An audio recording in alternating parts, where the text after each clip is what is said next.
चलिए अब बात गाड़ियों की कर लेते हैं, जिनका बाजार जो थम सा गया था वो रफ्तार सा पकड़ने लगा है। मई में रिटेल पैसेंजर व्हीकल की बिक्री 204% बढ़ी है, लेकिन मैं आपको पहले बता दूं कि जिसको आप 204 समझ रहे हैं वो ईयर ऑन ईयर होता है, यानी कि पिछले मई की बात। पिछले मई की अगर हम बात करें तो आपको याद होगा कि वो मंजर ऐसा था जहाँ जान बचा रहे थे तो गाड़ियों की खरीद थोड़ी आगे पीछे थी, लेकिन अगर आप ऐसे भी देखें तो नंबर आंकड़े बेहतर हैं। 204 थोड़ा सा ऊपर का आंकड़ा हो जाता है, लेकिन इन सब के बीच एक बड़ा अजीब सा ट्रेंड दिखा है। वो ये है कि अब सस्ती और छोटी गाड़ियों के बजाय लोग महंगी और बड़ी गाड़ियां खरीदने में दिलचस्पी दिखा रहे हैं। आखिर क्या है इस बदलाव की वजह? क्या छोटी गाड़ियों का ज़माना अब जाने वाला है या फिर कोई और है वजह? इन सब पर करेंगे चर्चा, लेकिन पहले देख लेते हैं रिपोर्ट।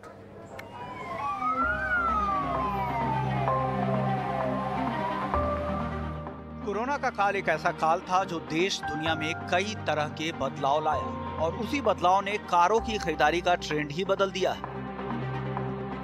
जहां पहले मिडिल क्लास लोगों ने सेकेंड हैंड कार खरीदनी शुरू कर दी, वहीं सस्ती कारों से भी तौबा कर ली है, जिसका नतीजा ये रहा कि साल 2022 में 10 लाख रुपए से ज्यादा कीमत वाली कारों की बिक्री जोरदार रही और 38% बढ़ी है, जबकि इस अवधि के दौरान कम कीमत वाली कारों में मामूली 7% की बढ़ोतरी हुई है। क्रिसिल एनालिसिस बताता है कि साल 2021 में 25% की तुलना में प्रीमियम कारों का अब कुल ऑटोमोटिव बाजार का 30% है। भारत छोटी कारों के लिए बड़े बाजार के तौर पर जाना जाता है, मगर अब भारत से छोटी कार कंपनियां किनारा कर रही हैं। 2014-15 में महंगी और प्रीमियम कारों के केवल 71 मॉडल बाजार में थे, जो 2020-21 में बढ़कर 93 हो गए, जबकि इस दौरान छोटी और सस्ती कारों के मॉडल 29 से घटकर केवल 12 ही रह गए हैं। ऐसे में कार बाजार में छोटी कारों के मुकाबले महंगी और प्रीमियम कारों की बिक्री 5 गुना तक बढ़ गई है। टू व्हीलर मार्केट में भी कुछ इस तरह के ट्रेंड देखने को मिल रहे हैं। पिछले 5 से 6 सालों में 70,000 रुपए से अधिक कीमत वाले टू व्हीलर की बिक्री लगातार बढ़ी है। माना जा रहा है कि कोरोना महामारी के बाद मिडिल या लोअर इनकम वाले लोगों की इनकम में काफी गिरावट आई है, इससे वे इस वक्त नई कार खरीदने से बच रहे हैं और सेकेंड हैंड कार पर ज्यादा ध्यान दे रहे हैं। वहीं लो एंड कारों की कीमत काफी तेजी से बढ़ी है। क्रिसिल के मुताबिक बीते 4 साल में छोटी कारों के दाम 15 से 20% तक बढ़े हैं। हालांकि इसकी वजह कार सेफ्टी के नियम भी है, जिनके बाद ABS, airbag, speed warning alarm, seat belt reminder, rear parking sensor, crash test नियम जरूरी हो गए हैं, जिसके चलते ये कारें आम आदमी की पहुंच से दूर होती जा रही हैं। इसके अलावा एक वजह ये भी है जिसने छोटी कारों की बिक्री घटाई है, और वो है सेकेंड हैंड कार। कोरोना काल के दौरान 5 लाख रुपए से कम दामों वाली कार को लोगों ने काफी पसंद किया। 65% यूजर्स ने कोविड-19 की वजह से सेकेंड हैंड कार खरीदने का मन बनाया, जबकि पहले ये लोग नई कार ही खरीदना चाहते थे, क्योंकि सेकेंड हैंड कार में लोगों को कम दाम में आसानी से ज्यादा ऑप्शन मिल रहे हैं। वित्तीय वर्ष 2020-21 में जहां भारत में इस्तेमाल की गई कार का बाजार जहां 3.8 मिलियन यूनिट था, वहीं उम्मीद है कि 2025 तक ये बाजार 8.2 मिलियन यूनिट तक पहुंच जाएगा। ET नाउ स्वदेश।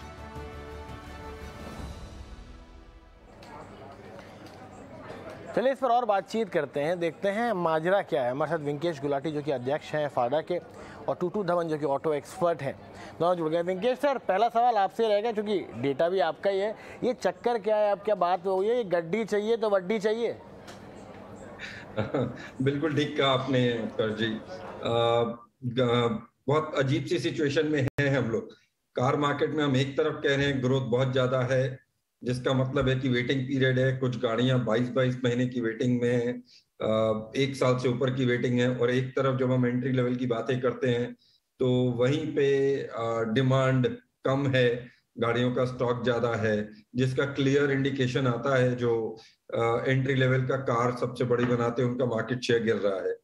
तो इस समय एक बड़ी अजीब सी सिचुएशन है। एक ही सेगमेंट में एंट्री लेवल अच्छा नहीं कर रहा है और एक प्रीमियर सेगमेंट, या मैं बोल सकता हूँ SUV सेगमेंट है, जहां पे डिमांड इतनी ज्यादा है। ये सवाल टूटू सर आपसे पूछना चाहूँगा, क्या जो ये प्राइस ब्रैकेट है इसमें भी एक देखिए फ़र्क आ गया है, क्योंकि इतने सारे वेरिएंट्स होते हैं तो एक एक जो हैचबैक है उसका अगर आप टॉप वेरिएंट देखेंगे तो कहीं ना कहीं वो एक सब 4 मीटर एसयूवी के मिड या बेस वेरिएंट के आसपास आने लग गया है अब। तो क्या वो भी एक बहुत बड़ा कारण है कि लोग कहते हैं कि प्राइस डिफरेंशियल थोड़ा सा आपस में ओवरलैप कर रहा है? प्राइस डिफरेंशियल ओवरलैप कर रहा है, वो तो एक डेफिनेट एक कारण है।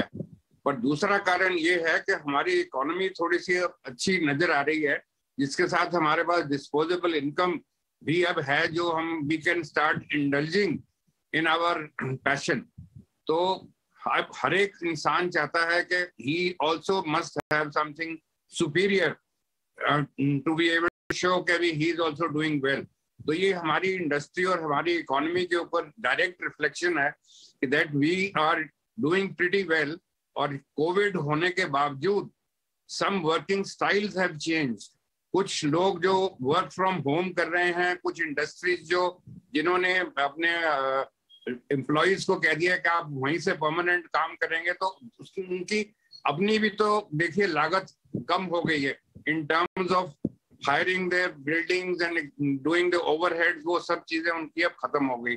तो there are lot of reasons कि ये पिछले 2 साल के कोविड के अंदर हमारे को दुनिया को सिखा दिया है कि how to live even under such stress. And साथ साथ में हमारी प्रोडक्शन भी I presume is become better, so that हमारी जो इकोनॉमी है is also flourishing well. Venkatesh, ये सवाल आपसे था मेरा। ये ना सवाल थोड़ा सा कंफ्यूजिंग इसलिए हो जाता है क्योंकि हम कहते हैं कि अच्छा छोटी गाड़ियाँ, हम कहते हैं हैचबैक नहीं बिक रही है, एसयूवीज बिक रही है, लेकिन एसयूवीज की जो डेफिनेशन थी, जिसको हम प्रॉपर एसयूवीज कहते थे, जब एक समय पे केवल स्कॉर्पियो, एक्सयूवी, सफारी ये एसयूवी होती थी। आज के ज़माने में आप नीचे से शुरू करें तो आपको 5 लाख से एसयूवी मिल रही है और हर गाड़ी को आप एसयूवी बता सकते हैं। कहीं ना कहीं क्विड और एस-क्रॉस में भी आपको 4 एसयूवी वाले फीचर्स जरूर मिल जाएंगे। तो क्या जो डेफिनेशन है छोटी गाड़ी की और एक बड़ी गाड़ी की, वो भी काफ़ी हद तक चेंज हुई है? इसलिए हमें समझ नहीं आ रहा कि हम किसको एसयूवी बोलें और किसको हैचबैक बोलें, क्योंकि 4 गाड़ियाँ ऐसी हैं जो मैं आपको गिना सकता हूँ जिसमें मैं बता नहीं सकता किसको मैं हैचबैक कहूँगा या एसयूवी कहूँगा। उत्कर्ष, बेसिकली अगर आपको याद हो, जब सैंट्रो लॉन्च हुई थी तब लोगों ने कहा था कि ये गाड़ी कुछ थोड़ा सा अजीब सी है, बिकॉज ऊंची थी गाड़ी, लेकिन तब हमने उसको कम्पैक्ट एसयूवी का नॉमिनकल्चर नहीं दिया था। लेकिन आते आते जैसे जैसे टाइम बदलता चला गया और सब 4 मीटर का गवर्नमेंट का जो टैक्स का स्ट्रक्चर आया, जिसमें कि सारे ही मैन्युफैक्चरर्स ने सब 4 मीटर में एसयूवी लॉन्च करने की होड़ पैदा कर दी, जो कि अगर आपको याद हो तो फोर्ड ने सबसे पहले इको स्पोर्ट लॉन्च की थी। उसकी वजह से धीरे धीरे ये सेगमेंट कंफ्यूजन सी हो चुकी है। हम हिंदुस्तानी आज भी जब हम बात करते हैं, हमारे लिए गाड़ी बजट होती है कि मुझे 5 लाख की गाड़ी चाहिए, 8 लाख की चाहिए या 20 लाख की चाहिए। कोई भी उस डेफिनेशन पे नहीं जाता कि कंपैक्ट एसयूवी है कि एसयूवी है कि हैचबैक है कि एंट्री लेवल है। उसको एक कार चाहिए होती है, एक बजट होता है। हाँ, ये जरूर वो देखता है कि मुझे सेडान चाहिए कि नहीं क्योंकि उसमें बूट मिलता है, या मुझे एसयूवी चाहिए कि नहीं। बाकी आप कंपैक्ट एसयूवी की बात करें या एंट्री लेवल कार की बातें करें, सभी 5 सीटर हैं, सभी में पीछे जगह कम है फॉर लगेज। तो ये जो सारा सेगमेंटेशन है, ये सेगमेंटेशन शायद हमारे मैन्युफैक्चरर्स, एनालिस्ट और हम जैसे लोगों ने इसको पैदा कर दिया है। आज भी कस्टमर जब गाड़ी लेने आता है तो वो ये नहीं कहता कि मुझे एसयूवी चाहिए या कंपैक्ट एसयूवी चाहिए, वो यही चाहता है कि मेरे को ग्राउंड क्लियरेंस ऊपर मिले थोड़ा सा, क्योंकि हमारे शहर की या गांव की रोड जैसी हैं, और मेरा बजट 5 से 8 लाख है। तो इस पूरे सिनेरियो में हुआ क्या है कि ये जो कोविड से, या कोविड से थोड़ा पहले ही बोलूं, जब से सब 4 मीटर का प्रचलन ज्यादा चालू हुआ, तभी से ये छोटी गाड़ियों की तरफ ध्यान लोगों का कम आकर्षित होने लग गया। फाइनेंस थोड़ा सा इजी हो गया। अगर आपको आज एक ऑल्टो लेनी है और ऑल्टो की जगह आप एक कंपैक्ट एसयूवी लेनी है, जिसकी प्राइस में बहुत ज्यादा फर्क नहीं होगा, आपको मार्जिन मनी में मुश्किल से 10-20% पैसा लगाना पड़ता है और आपको एक बड़ी गाड़ी मिल जाती है।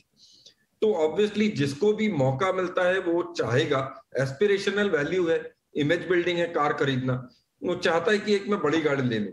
लेकिन जब कोई आदमी 2 व्हीलर से कार पे अपग्रेड करता है या सेकेंड हैंड कार से जब नई गाड़ी पे अपग्रेड करता है, उसके लिए एंट्री लेवल की जो प्राइस है वो ज्यादा इंपॉर्टेंट होती है, अपितु कि वो कंपैक्ट है कि एसयूवी है।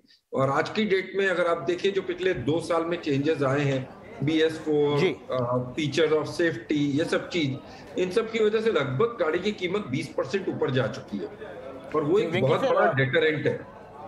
चलिए वेंकटेश सर, आपको मुझे यहीं रोकना पड़ेगा, हमारे लिए समय खत्म हो चुका है अनफॉर्चुनेटली, लेकिन बहुत बहुत शुक्रिया टूटू सर, वेंकटेश सर आपका हमारे साथ जुड़ने के लिए और हमें इस बारे में और बातचीत करने के लिए और जानकारी देने के लिए।